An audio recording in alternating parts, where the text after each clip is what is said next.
අපරාධකරු මෝටර්සයිකලකින් ඇතුල් වෙනවා. කහපාට motor car රථයකදී තව බයිසිකලේ ධාවනය කරනවා. ඒ ධාවනයට ඇති වූ තිගැස්ම හේතුවෙන් පාරේ වම් පසට කර බයිසිකලය නවත්වා වැටෙන් ඉවතට පැන යාමට තැත් කරනවා. ආරක්ෂාව සම්බන්ධයෙන් යුතුව හිටපු පොලිස් නිලධාරීන් ඔහු අත්අඩංගුවට ගන්න ලුහු වැඳ යනවා. ඔහු කැලාවට පයින්නවා. ඔහු අපිට පේනවා දැන් මේ වෙලාවේ බයිසිකලේ වම් පාරේ වම් පැත්තට ගන්නවා.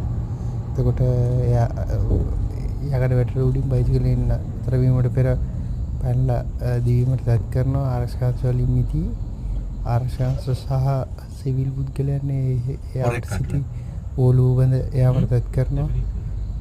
කුමන අපරාධයක්ද යන්න තාම තහවුරු වෙලා නැහැ. ඔහු අත්අඩංගුවට ගැනීමට එයාට හිටියමම සහයෝගය දක්වා තිබෙනවා.